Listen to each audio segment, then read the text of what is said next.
Hello and welcome back. Eddie Radosevich, George Stoia here from the SoonerScoop.com new studios. Welcome in a little bit of a glimpse of the future, if you will, here on this Friday, George. It's going to be a lot bigger than this. There's a lot more to come, but we wanted to give you a little bit of a taste of kind of where we're at. I know everybody's always heard about the new studio, everything that goes into it, but we are back in Norman now from SEC Media Days and plenty to wrap up from, as Oklahoma finds out they have been picked 8th in the ACC preseason poll. Georgia number 1, Texas 2, Alabama 3, Ole Miss 4, LSU 5, Missouri 6, Tennessee 7, and then you find Oklahoma at 8. We talked a little bit about it, George, just in terms of where did we think that they were going to be? I think we everybody, it was kind of a consensus. It was going to be 5 to 10, somewhere in there. Oklahoma finishes 8th. Your thoughts? Not surprised. I think that Oklahoma is one of those teams that you just don't know a ton about just yet, and I think that you could lump a lot of these teams in there. I mean, Ole Miss, LSU, Missouri, Tennessee, even Texas A&M, Auburn, Kentucky, like all those teams, if you told me one of those teams ended up finishing in the top 5 in the SEC, I don't think I would be surprised. And I said it yesterday on the Unofficial 40 that really I ranked it Georgia, Alabama, and then I think 3 through 8 is kind of up for grabs. Sure. I ranked Oklahoma 5th, and maybe I'm a little too bullish on the Sooners this year, but I do think that they could finish as high as 3 or 4 or 5. And I think that'd be a really good year. So I'm not super surprised by this. Again, I think a lot of people just don't know what to make of Oklahoma right now. No doubt. Texas A&M 9th, Auburn 10, Kentucky 11, Florida 12, South Carolina 13, Arkansas 14, Mississippi State 15. And I think we're kind of getting used to this SEC thing. I don't think you have to guess who is number 16, dead last. Vanderbilt. Good luck to Carter. They got 2 votes to win the conference, though. Those are goose votes, right? Yes. Somebody. I think it's every year. I think they do that every year. Somebody does that? Yeah. All right, we should have done that for Oklahoma. We could have. Yeah. But we didn't. And I didn't vote. You did vote, though. I did vote. You said you had Oklahoma 5th. Any care or concern about the 1 through 7, I guess? No, I mean, look, like I said, I think everybody. You had Georgia 1? Georgia 1, which I think was the consensus for most people. I think that Texas, Alabama, Ole Miss is kind of that next group. Sure. And then I think that you just don't know what to do. A lot of people like Missouri. I had Missouri 7th, so maybe I don't like Missouri as much. I think a lot of people also like Tennessee a lot more than I do. I think I had them maybe 9th. So I tweeted out my ballot if you want to go look at it. But I think that you could make a case for a lot of these different teams. It is interesting that South Carolina, Arkansas, Mississippi State, and Vanderbilt, I think we're all at the bottom of the league for most people. Florida also kind of in that same category. But extremely tough schedule, as we've discussed, alongside Oklahoma. Georgia has a really tough schedule as well. Yeah, I think it is interesting that Texas is 2. Not totally surprising. Look, I think Texas probably had the most amount of media at Media Days, and I think that they probably voted the Longhorns pretty high up on the ballot. So Yes,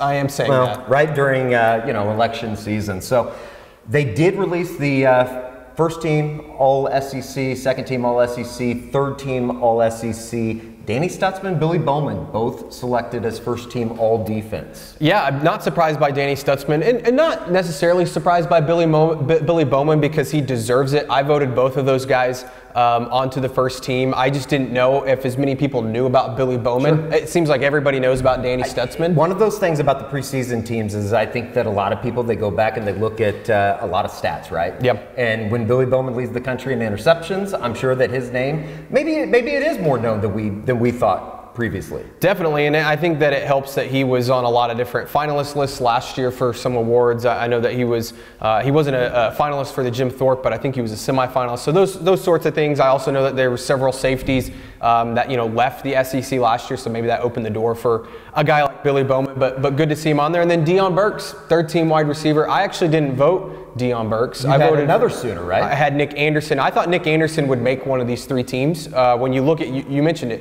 when you go look at stats, I love Deion Burks, and I think Deion Burks at the end of the year could easily end up being on one of these first 3 teams. But Nick Anderson had better stats than Deion Burks a year ago, scored 10 touchdowns.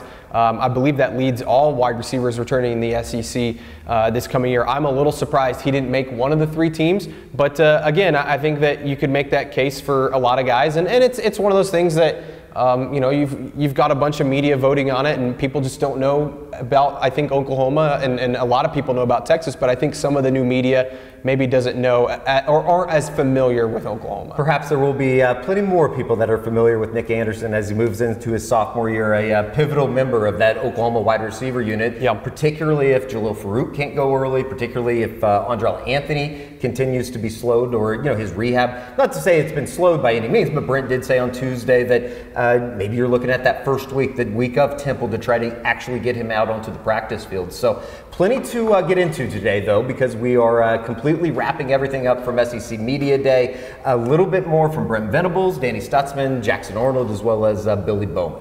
Yeah, it was great to hear from all of them. I know we're going to dive into some of the more OU-centric things they said, as well as just kind of how they feel entering the conference, whether it be finishing 8th in the preseason poll or going on the road on all these different places. But I think that we're really going to be able to dive into what those guys were saying specifically about OU, whereas I think that our kind of wrap-ups there in Dallas were more big picture stuff. Yeah, sure. Good news is, if you're an Oklahoma fan, of course, watching this on Soonerscoop.com's YouTube page, you're probably maybe a little bit upset about the 8th place pick. The good news is you're going to have plenty of opportunities to beat the teams that have been picked ahead of Oklahoma in the SEC conference, as you got 6 of the 7 that are ahead of you on the schedule this season. I mean, it's insane when you look at, we have it pulled up here in front of us, but when you look at the teams that are on their schedule, you notice that, like you said, 6 of the 7 ranked ahead of them are on their schedule.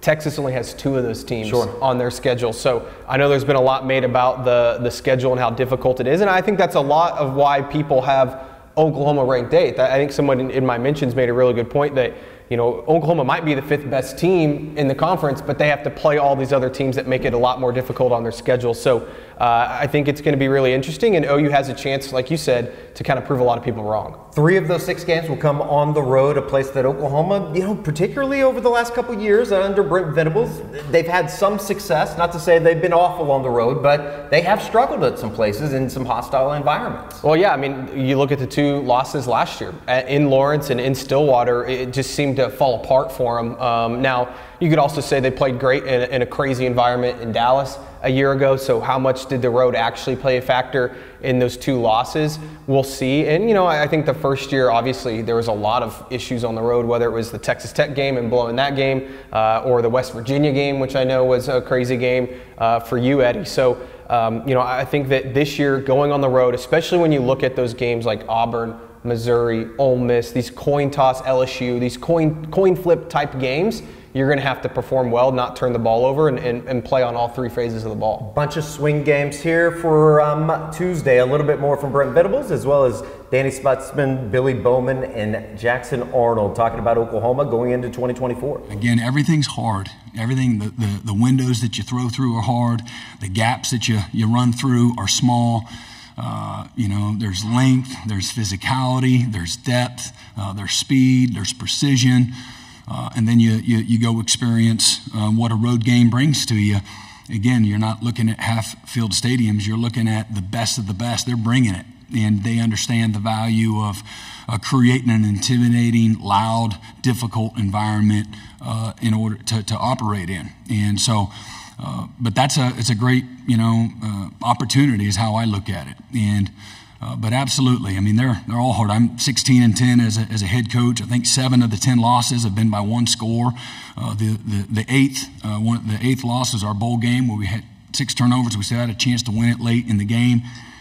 That's probably been the hardest thing that I've had to go through as a head coach through 2.5 years, is enduring that.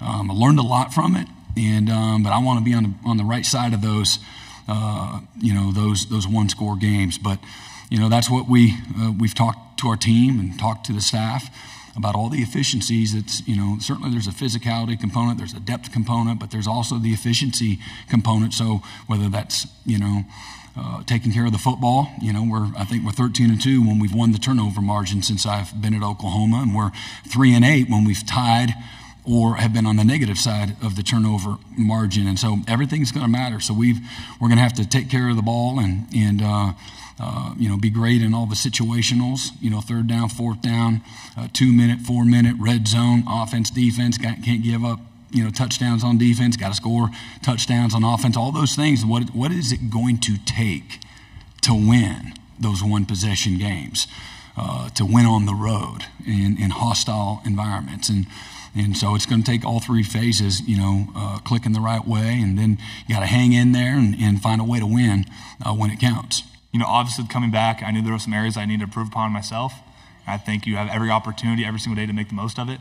I think when you wake up, you kind of have to know how you're going to get better. You have to have a plan. You have to know what you're going to do. And I think I've done, myself and all the guys in the room and on the defense have done a phenomenal job of having the right mindset every single day. It's very easy in the summertime to kind of take a day off here and there, but we've had a very clear plan of action, and we have a vision. We know where we're going. We know our goals. We know our plans.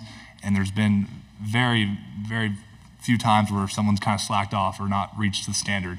And if there is, there's automatic correction from the leaders. And I think I'm impressed with how big that group of guys has gotten, of guys that you can trust that are going to uphold the standard every single day. And I'm just proud of it, because how it was when Coach V got here is not how it is to this day, and that's just something that I've dreamed of.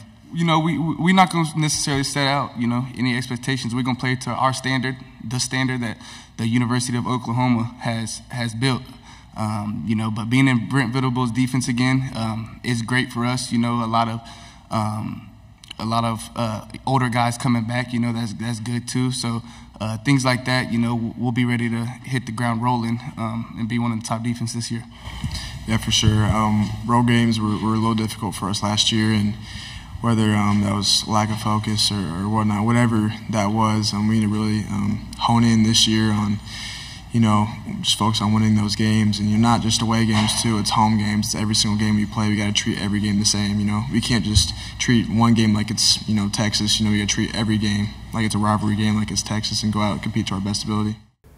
One of the more important factors for Oklahoma, if they do want to go on the road and win, if they just want to win games in general, will be a focus on the trenches, and that was something that Brent Venables spoke about on Tuesday. Well, look at what they did in the transfer portal. The emphasis on both sides of the ball was in the trenches. I think they took, 5 new offensive linemen in the transfer portal. There's a chance that almost their entire offensive line is going to be transfer portal guys, maybe other than a Jacob Sexton or a Heath Ozida. Like the rest of these guys are coming from other schools, and they like those guys. Brent talks about it. They feel like they brought in a lot of good experience. Now, an offensive line, it's all about cohesion, playing together, seeing who fits well with who. And, you do have one of the best offensive line coaches in the country in Bill Beatenbow that can maybe put that together. And then on the other side of the ball, I think they really like their young guys, and you're going to see David Stone, you're going to see Jaden Jackson, those guys get some snaps, but they also wanted to go out and make sure they get some experience. You lose guys like Isaiah Coe from a year ago. I think that you wanted to bring some guys in like a Dominic Williams. We've talked, a lot about the last couple months, but they feel really good about that unit, and feel like they have, I think Brent said, 12 guys, 10 to 12 guys up front that they really like. That's including on the edge as well. So, look, if you're going to win in the SEC, you got to have the big boys up front. We put out the weights a week ago, and it's clear that that's been an emphasis this summer, was putting that weight on offensive and defensive line. So I think that Brent understands that, and I think that you're starting to see that in recruiting and the way they're attacking the portal. I think that we learned, and maybe we didn't even need to learn this, but Dominic Williams, I think, is like point A as far as Brent Venables, a focus on just if you can play defensive line, he'll take you in, right? Oh, yeah. I mean, I think that there's all this talk about how much should you pay or should you overpay. If you can get a defensive lineman, a productive one and an experienced one like a Dominic Williams, it's worth all the money in the world. And I would say offensive line too. I mean, OU was aggressive going after several offensive linemen. They had to land a guy like Branson Hickman who comes in from SMU and has experience. They were like, we have to have these guys in the trenches, because at the end of the day, if you're going to win in this conference, you have to have those type of bodies and you have to have that kind of experience.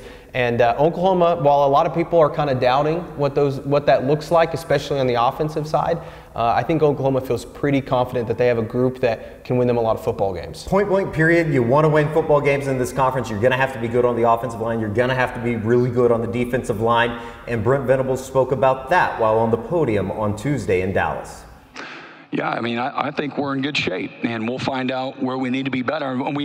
Again, I'm certainly far from satisfied. We've, over the last, 2.5 years, we've worked really hard at developing a roster that is balanced, that's strong in the trenches and in all the right places. We've had guys leave to graduation. We've had a lot of success on the offensive line. I think Coach Biedenbow in the last, decade has had, 13 guys drafted on the offensive line. I think 10 tackles, as a matter of fact, which is the best in college football. So we're going to lose guys. So we got to attract guys as well. And so wherever we're at today, we're focused on continuing to enhance that part of our team and to recruit more competitive depth. But I really feel good that we have somewhere in that 9 to 11 range on the offensive line that are guys that can play winning football for us. And on defense, you're in that 10 to 12 range up front on defense, on our defensive line. Now, again, there's several guys that maybe don't have this depth of experience, but I trust my eyes and what I've been able to see. And wherever they're at, we've got several young guys that be a part of those numbers that I spoke about. And this is a game of development. So going against good people is going to make them better. And so we'll be able to get a really good litmus test going through the, our schedule this year. Listen, it's going to be a wait-and-see product with the offensive line. I think that we're going to say that so many times over the next month, particularly when they get out onto the field. That's going to be a focus, I would imagine, of us the first couple weeks of camp, just in terms of you don't want to get anybody injured. You want to give everybody certainly an opportunity to win a position. And I know that that's something that Bill Biedenbow, he's done. That's his track record. That's what he does. Yeah, and I think you nailed it, because the injury part, that's kind of where my concern is, because you like some of the guys, sure, right? You feel pretty good about some of the players that they were able to bring in, the experience, even young guys coming back. But if they lose a guy at right tackle or they lose a guy at left tackle, the tackles are really where my biggest concern is with this group, because you kind of like one or two guys, and then after that you're like, I don't know who they have. Sure. Whereas the interior, I feel good about several guys. You feel good about Branson Hickman. You feel good about Troy Everett when he gets back from injury, which it sounds like he's recovering well. You love Febechi Wiwu from North Texas, who I think is going to start at that right guard spot. Heath Ozida has had a really good spring, really good summer. I feel like he's, kind of maybe pushing for that left guard spot. So you like the interior. It's that tackle spot that you can't really afford an injury. Perhaps you have a little bit of the unknown as well when you're talking about adding Eddie Pierre-Louis. Yeah. He came in as a freshman, obviously, during the summer. Wasn't here for spring ball. Can he acclimate himself quick enough to end up being a guy that gives you a little bit of depth? I think that's a lot of TBD, a lot of to be determined, correct? Yeah. Oh yeah, definitely. And you mentioned Eddie Pierre-Louis. Even a guy like a Garen Hatchett, who was here during the spring, but you don't really know what you're going to get. I suspect that they know what they're going to get, or they think that they know what they're going to get, but he didn't go through the spring. When he puts on the pads for the first time here in about 13 days, that's going to be for technically somewhat of the first time as an Oklahoma football player. Both those guys you mentioned, interior. And again, you feel really good about that interior. Those are two guys that I think could maybe push for playing time this year, especially Hatchett, a guy that was kind of a utility player for Washington a year ago that went all the way to the national title game. I mean, he was playing a lot of different guard. He's played some center. So, you like his versatility. Eddie Pierre-Louis is maybe one of the more ready freshmen. You love Eugene Brooks, too. But, again, all interior guys. Sure. And so you need some of those younger guys at tackle, maybe a Logan Howland, who really did a good job this summer, was really productive in the spring too. Maybe he can be somebody that maybe isn't pushing for a starting job, but you wouldn't feel bad if you had to throw him out there in a game at left or right tackle. So, again, I think that tackle spot's really where I'm interested, especially the right side. I just don't know what they have in Spencer Brown. They want Jake Taylor to finally emerge, but he hasn't yet in his 3 years at Oklahoma. So what does that look like? I just don't know. And that's why fall camp's exciting, because I think that every other position group, Eddie, you feel pretty good about. Yeah. Even quarterback. At least having an idea of how you think that depth chart's going to look. Exactly. Whereas the offensive line, you just have no idea. I mean, there's so many different guys that could play a factor. And I think the first couple of weeks of fall camp, you're going to have a better idea of what's it going to look like. One thing that we have a really good idea about is probably at least who two of the captains are going to be.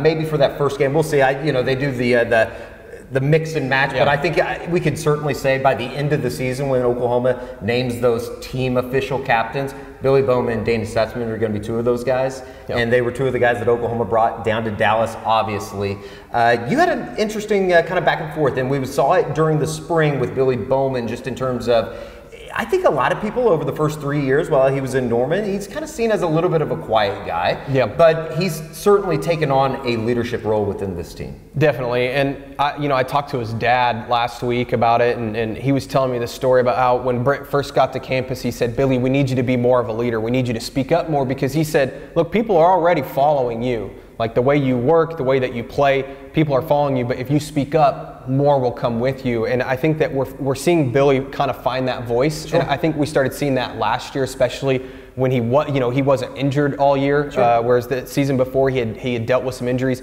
He was healthy and he was playing really good football, and you saw a lot of guys start to follow him. And then I think this spring is where you really saw it, that vocalness from him, because he was a little banged up. They held him out because they know what they have in Billy Bowman. They don't need to see him in spring, so they held him out, and he's out there every single day coaching up a lot of young safeties who they feel really good about. So I wanted to ask him about that and kind of finding that voice, and he talked about how Brent has helped him. Brandon Hall has been a huge help in terms of helping him become that leader that they really need him to be. And then Danny Stutsman, he's always had the voice.